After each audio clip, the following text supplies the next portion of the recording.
Hello everyone. Let us start with the new concept called as green chemistry. This is part of the paper 4.1 unit 3. Now there are two concepts called as conventional chemistry and green chemistry. Conventional chemistry is the chemistry that we are using day to day life, but green chemistry is an alternative to conventional chemistry. In other words, green chemistry means utilization of a renewable compounds so that there would be less environmental hazards. Under green chemistry, we can observe green and renewable raw materials. If the materials could be brought through a plant sourced system, then it is a part of green chemistry. There would be solvents. Instead of making use of solvents like DCM, benzene, if we can make use of water as the solvent for the reaction, then it is a part of green solvent system. There would be green catalyst systems. In general, we are making use of catalysts like paratoluene sulfonic acid, which is an acid component.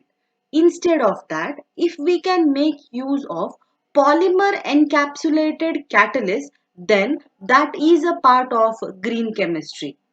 We can observe that some efficient processes can be developed through green chemistry, and this is a part of green chemistry because they would give a proper yield and there would be very less hazardous compounds at the end of isolating the product.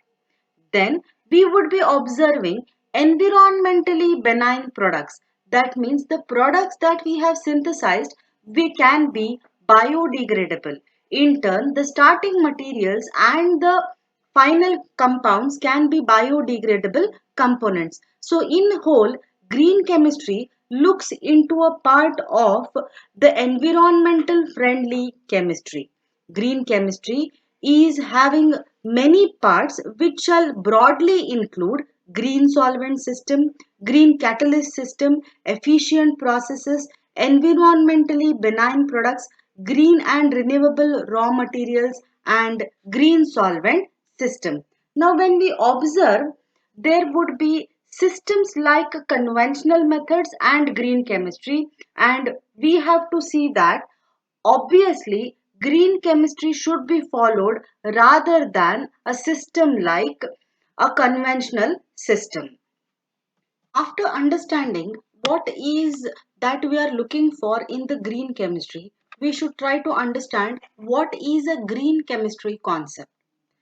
Green chemistry is a design of chemical products and processes that reduce or eliminate the use or generation of hazardous substances. Now, through this sentence, we can understand that we have to be able to design the chemical products or the starting materials in such a way that they should be chosen so that there would be very less type of hazardous substances that are left into the environment. Now, these should be able to reduce or eliminate the use or generation of hazardous substances. For example, if the starting material itself is less hazardous, then the final product also shall be less hazardous to the environment. So, the choice or the design of the chemical product should be done in such a way that there would be very less hazardous materials into the environment. Secondly, there should be very much less negative impacts of chemical products and processes on human health and environment. As the hazardous components are thrown into either air, soil, or water, these will affect the human life and health. So, any type of product that we try to synthesize should be done in such a way that there would be very less negative impacts on a human health. So, choice of the pathway of the synthesis becomes very important under green chemistry concept. This should lessen and sometimes eliminate hazard from existing products and processes. Many a times we observe that not only the required product is obtained, but also we shall be getting some kind of byproducts. Now, for example, in many of the components, ammonia can be a byproduct, HCl is a byproduct, or they can be methyl alcohol as a byproduct, which is generally not required in our final product, and they are also very much hazardous. So the choice of the component should be done in such a way that there should not be byproducts, and if at all the byproducts are formed, they should be less hazardous byproducts like water. Now, who termed this term called green chemistry? Paul Anastas, he coined this term called green chemistry, and he tried to develop 12 principles under the green chemistry concept. Now, indeed, what is this green chemistry is focusing upon is the prevention of toxicity by producing the next generation of chemicals without toxicity. That means present generation chemicals, they have compounds containing toxic behaviors. Now, for example, benzene is carcinogenic in nature. But if we can find any alternative to benzene, then it would be a solvent without the toxic behavior of benzene, in such a way that Anastas wanted to bring down these green chemistry concept under 12 points. Now, what are the green chemicals? They either degrade to innocuous products or are recovered for further use. Now, the meaning of innocuous products is they have to either degrade to a biodegradable component, or they should be able to recycled and reused. So green chemicals, they offer two terminologies. One, either they should be completely biodegradable, or second, they should be able to be recycled and recovered for further use. Now, these chemicals should not have any type of impact on the environment. That means plants and animals suffer less harm from toxic chemicals in the environment. That is, whatever types of chemicals that we try to release in an environment, they should neither be affecting the animals or plants.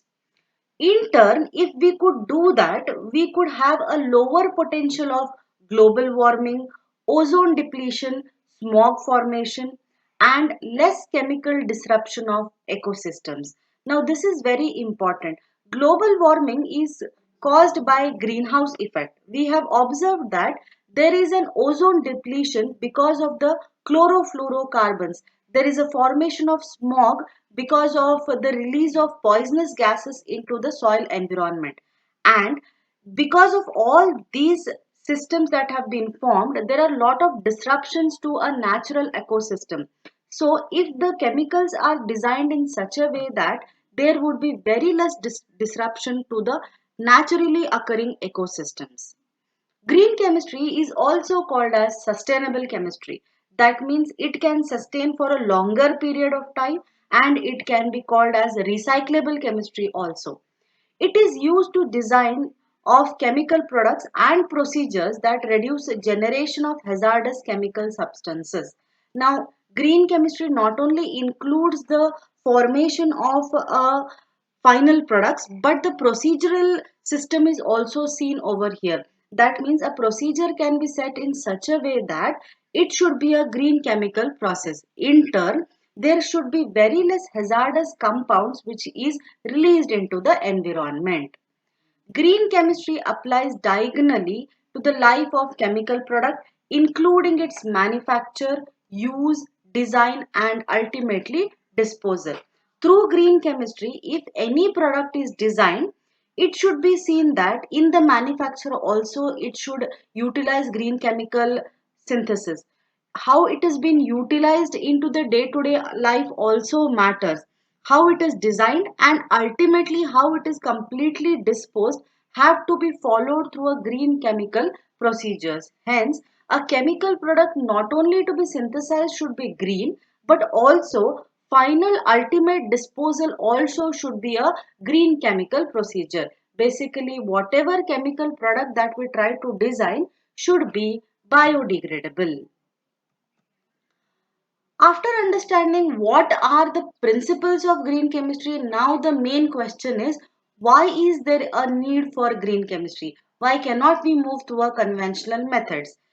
The basic con of a conventional method is there are a lot of environmental hazard. Secondly, there are a lot of byproducts that are synthesized. The procedural system is very difficult to handle under the synthesis of many chemicals, and hence to move away from this conventional system, there is a need for green chemistry. Now let us focus on what are these green chemistry and the need for them. The first need is human health, in which cleaner air, less the release of hazardous chemicals to air leading to less damage to lungs. Now if the air is cleaner, that means less poisonous gases are left into the air. Definitely those chemicals are are not going to affect the human health. That means a less release of the poisonous gases can be controlled towards a green chemistry. This also means that once the green chemical procedure is introduced into a chemical industry, there would be lot of safety for the workers in chemical industry. That means we have observed that there are many solvents like benzene that have been utilized. We have seen that methyl isocyanate, which was a part of Bhopal gas tragedy, all such things could be avoided because we can have a safety procedure and there would be green safety compounds that can be utilized. Less use of a toxic materials. That means the starting material can be less toxic. In turn, the final product also be less toxic and they can be used in the industry. Less personal protective equipment required. If the procedure followed is through a green chemistry, then there is very less utilization of a personal protective equipment. That means there might be very less usage of the gloves or glasses. This also means that there is a less potential for accidents. So for example, if we are making use of highly volatile components like benzene, toluene, DCM, they are very much volatile and they cause fires or explosions sometimes. This can be avoided if we can make use of solvents which are very less prone towards fires or explosion. Now, green chemistry, it aims to design and to produce cost competitive chemical products and processes that attain the highest level of the pollution prevention hierarchy by reducing pollution at its source.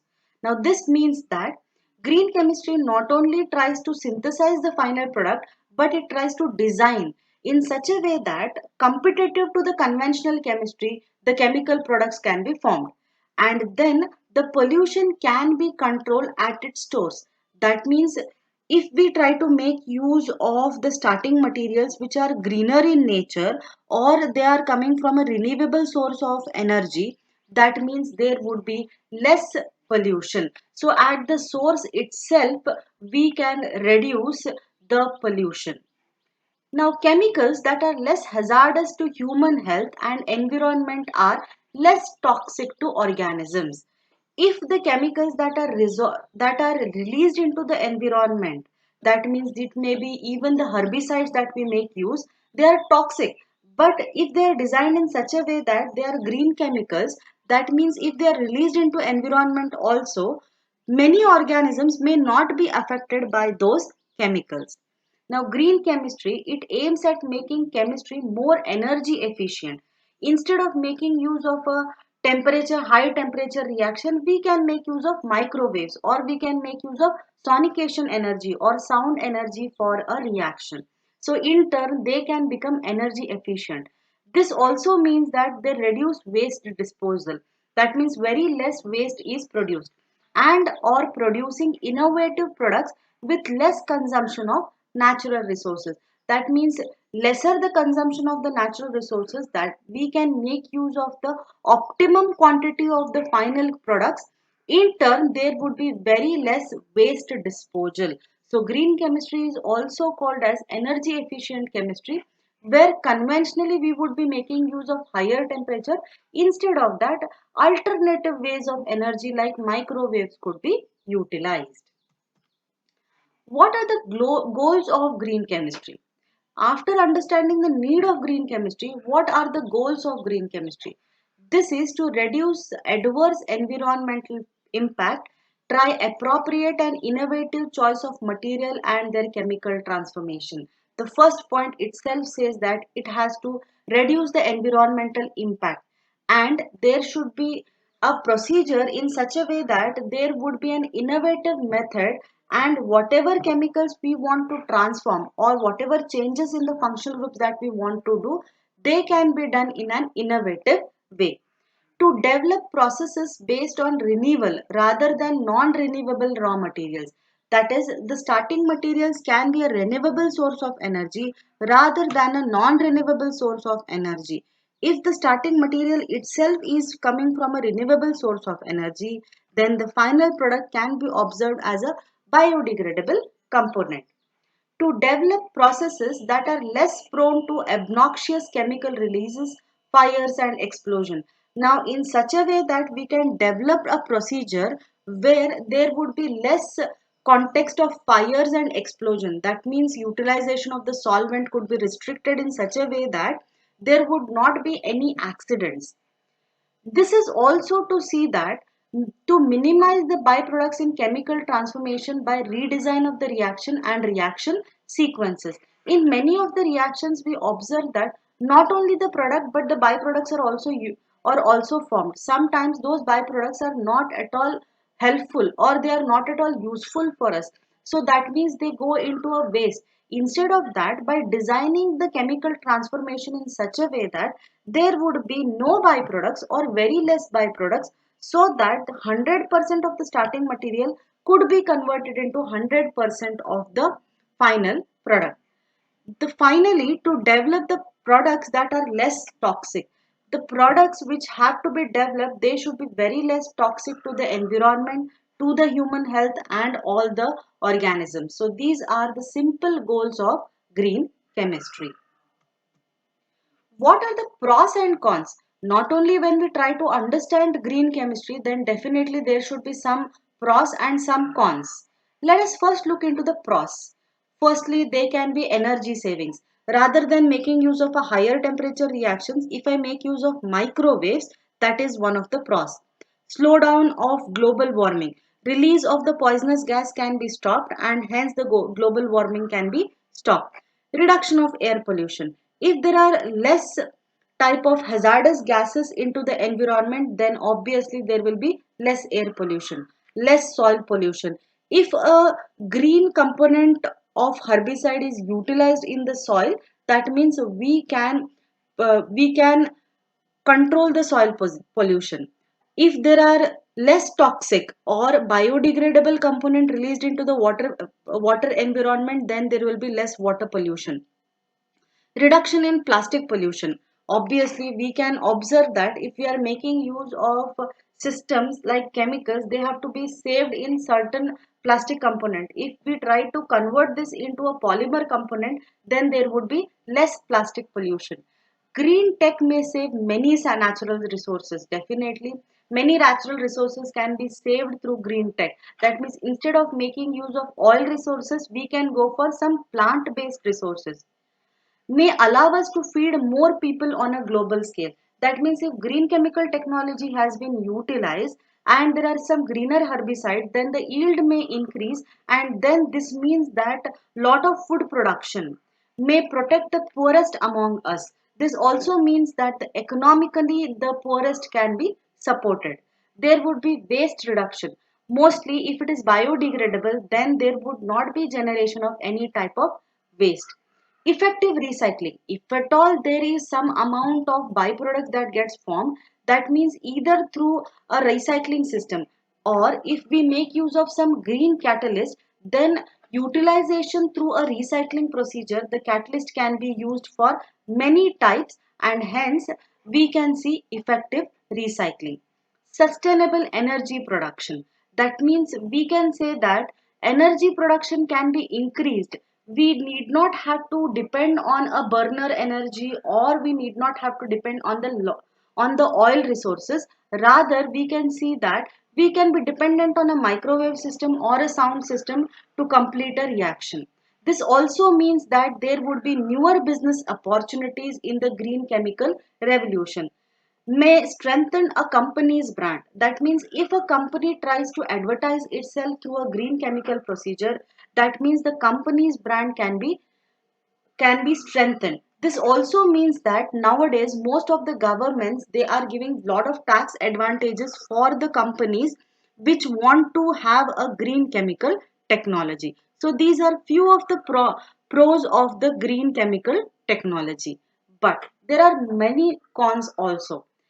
The high research and development cost. Not only we can observe that conventional methods are already established once, but whereas the green chemistry is a continuous procedure where there are many procedures are still need to be established, and that means that research and development requires lot of money.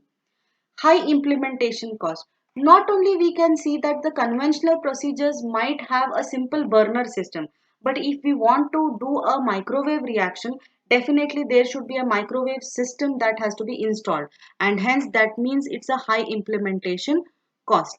Green technology is still quite immature. That means there are very less advancements in the green chemical technology. Conventional systems are already established systems. There are some technical issues.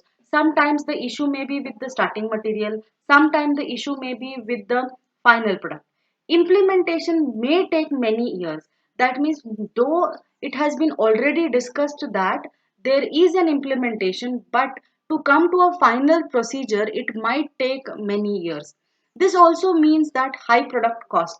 That means if we have to have a sonication or microwave, we have to install them in such a way that their production cost also is mattering to get the final product.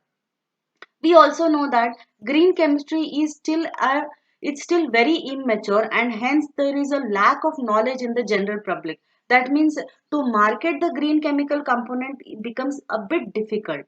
Some companies may go out of business. Conventional chemical industries may go out of business because they might not be able to come down to a green technology.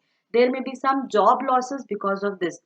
Sophisticated regulatory framework is needed. The government, though it is telling that there are tax advantages, but there is no proper framework. But if there is a regulatory framework which gets introduced, then it is easy for the green chemical technology to be introduced.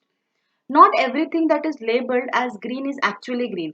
Sometimes it is said that this is a green chemical product, but most of the time it may not be a green chemical itself, or it may not be only the final product may be green chemical, but the starting material or the procedure through which it would have done may not be a green chemical procedure. So these are some of the pros and cons of green chemistry. Thank you.